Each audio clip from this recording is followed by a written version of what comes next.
Hello guys, welcome back to my channel. Bali guys, itong dati yung nagawan ko na ng vlog to, itong dalawa na to. Bali ang problema nitong kulay pula ay itong armature niya. Bali sunog siya.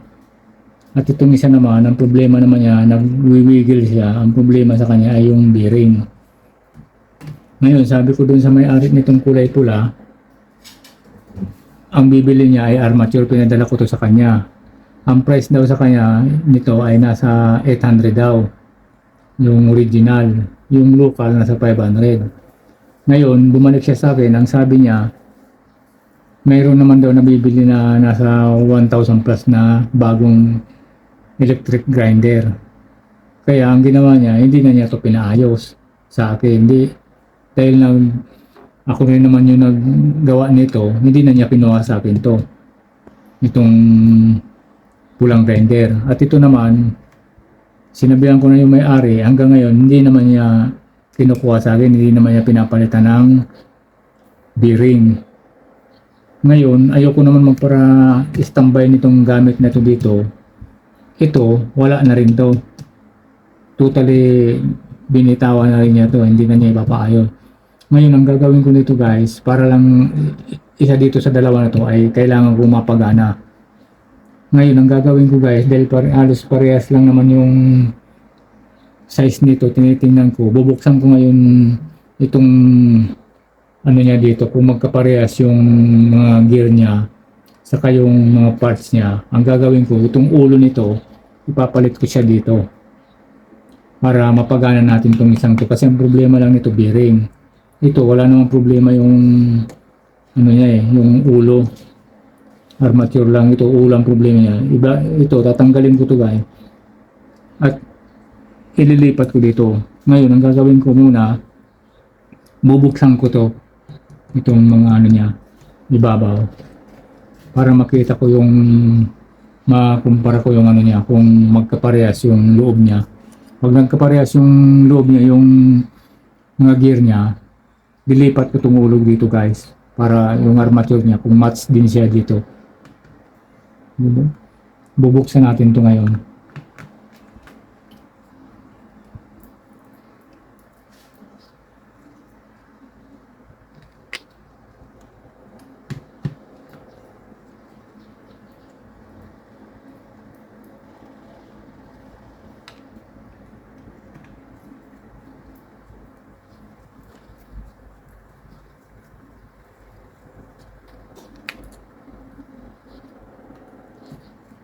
Nang sa gayon, kung sakaling balikan nung may-ari nitong kulay green, gumagana na siya.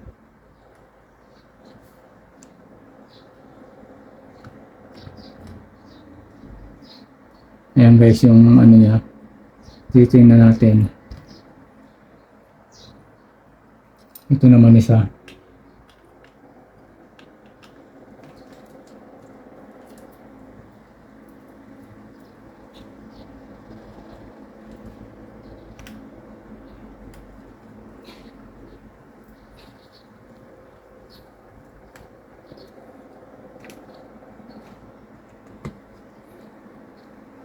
Kaya kung yung mga nagtatrabaho sa mga construction, yung mga electric grinder nila, yung impact drill, kung sakali medyo talagang mga sira na talaga yung ibang parts nila, kung wag nilang itatapon kasi kung pwede nilang makahuyan yun. Katulad nito. Ayan guys. Ito yung sa kulay pula, wala naman siyang problema talaga. Ano lang yung problema sa armature, kaya ito wala siya. Itong problema niya. Ayan guys, oh. Halos magkaparehas yung niya, yung gear niya, tapos yung sa pagdating naman dito sa armature niya, yun, oh. Kaparehas siya. Ibig sabihin, pwede natin tong ipalit dito. Tatanggalin natin tong ulo niya, ipapalit natin to. Ngayon, ibabalik ko na to para matanggal natin to, tapos isalpak natin siya dyan sa loob. Ganyan.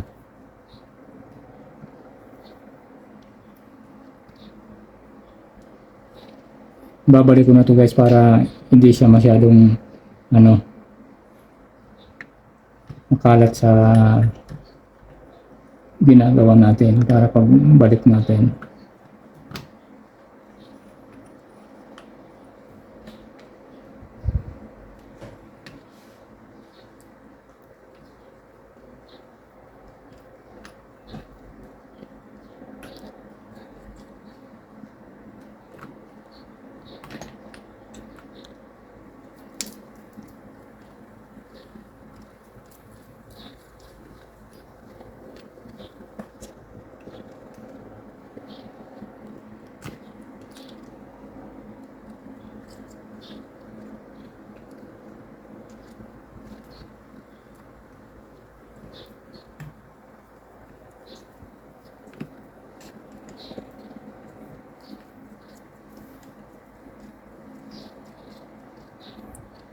Sa ngayon naman kasi guys, marami naman kasing lumalabas ngayon na mga electric grinder, mga mura lang.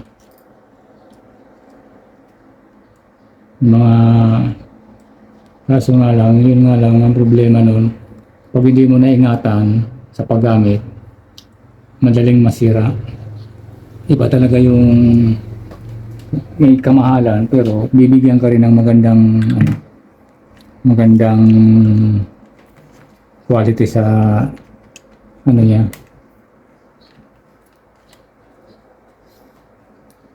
sa katagalan na paggamit. Matagal na ano siya, tagal masira.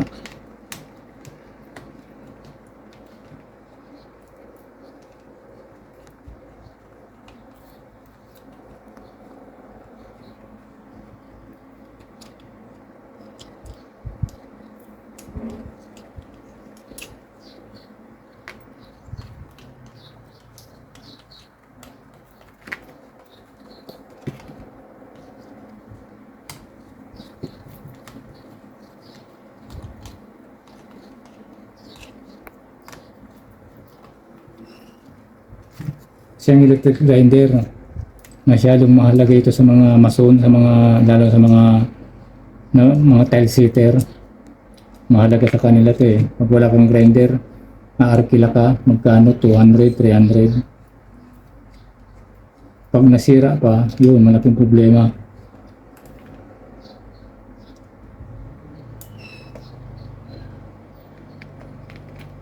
Ngayon guys, hindi ko muna ito ibabalik. Kasi titingnan ko muna yung ano nito sa loob, kung magkasya siya.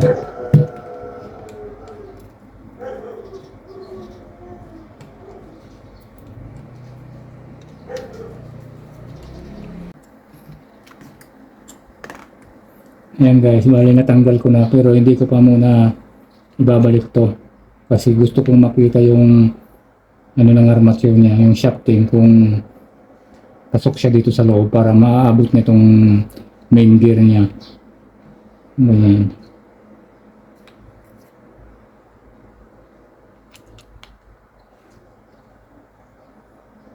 Ayan guys, oh. Halos parehas lang nung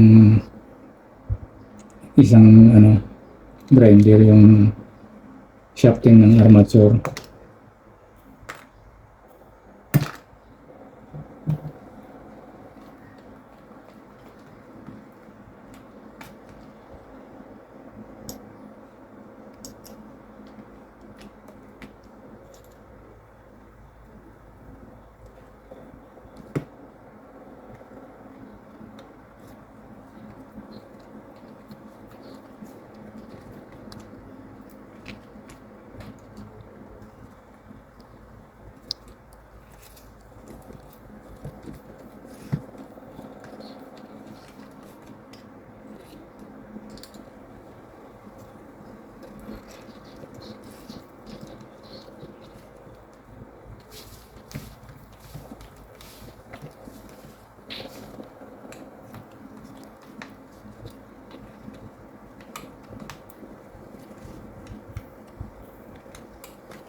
Ngayon guys, naisalpa ko na yung ulo niya. Ito naman na gear. Susub.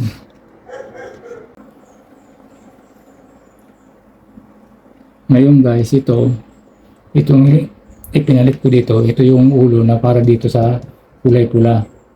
Ito yung para dito. Ngayon, ang problema nito, itong bearing. Ngayon, ito na siya. Halos parehas lang naman kasi yung gear niya saka yung armature niya, yung laki. Isasalpak natin to para mapagana natin to kasi ang problema nito, bearing lang eh. Yan.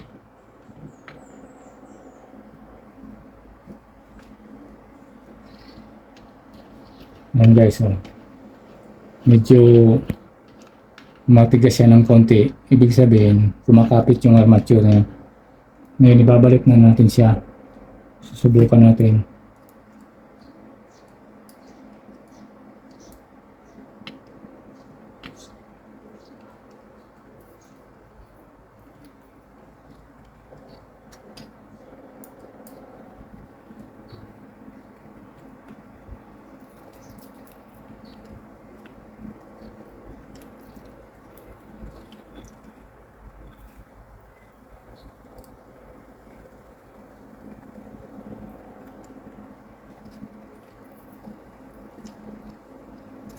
I-advise ko lang sa inyo guys, pag may mga nakikita kayo na mga electric grinder o kaya impact drill, yung mga gamit sa mga patrabaho nyo sa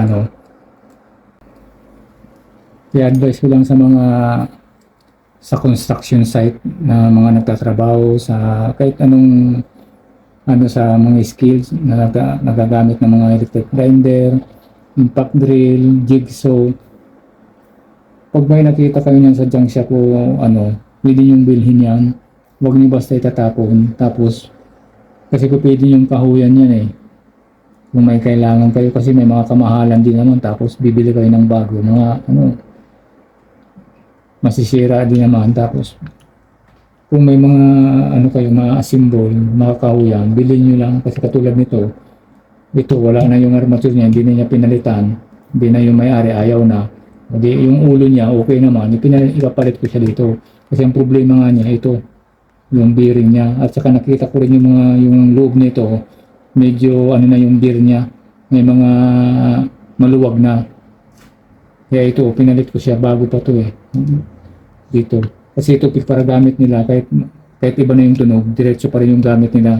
Hanggang sa sumabit nga yung carbon brass. Kumalang sa armature. Kaya yun, nasunog. At ito, tinignan ko naman, parehas naman yung mga parts niya, yung gear sa loob, okay naman. Kaya, isasalpak natin siya dito. Ngayon guys, naisalpak ko na siya. Subukan natin, dapat malagkit ito ng konti. Ibig sabihin, pag may medyo matigas ng konti, ibig sabihin, tumatama yung gear ng armature niya, yung shafting. Ayan. Ngayon, bago natin siya guys i-start, kailangan natin kunin natin yung resistant niya.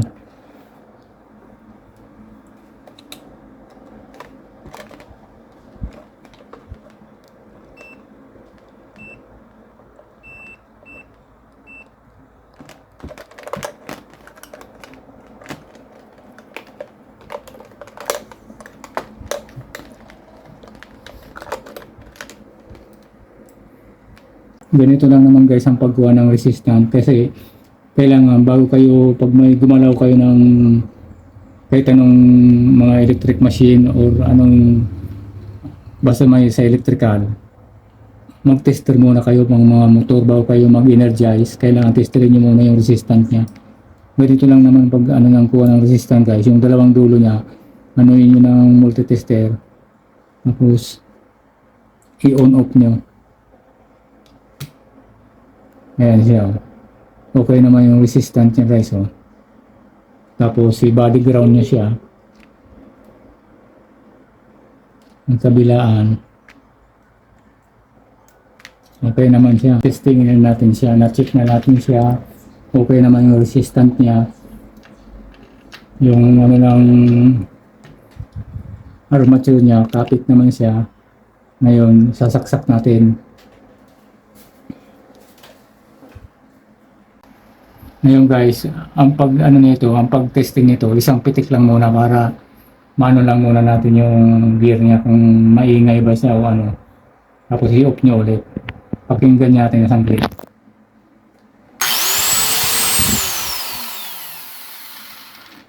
Ayan guys, gumana naman siya, wala siyang wiggle. Yung ingay na normal na lang yun. Kasi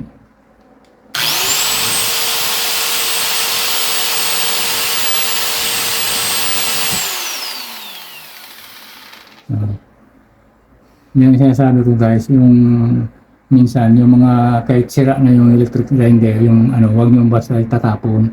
Kasi pwede nyo makahuya. Ngayon, napagana natin itong isa. Kasi ito, hindi naman ako bibili kasi nito ng bago. Kasi may electric grinder din naman ako dyan eh. Ngayon, kung bibilihan ko rin ito para magpalit ng armature,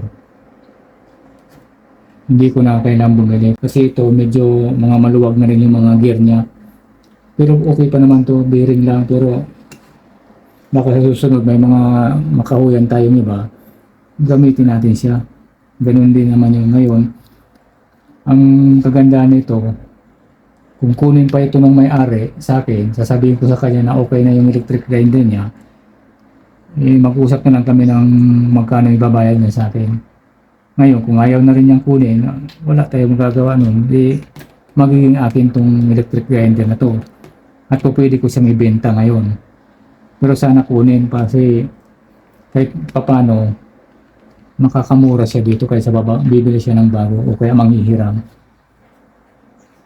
At ito guys na binahagi ko na naman sa inyo ay para ito sa mga baguhan natin na trabahador o kaya sa electrical o yung mga bagong graduate sa TESDA na nagsisimula pa lang, eh, ito kaunting kaalaman lang to.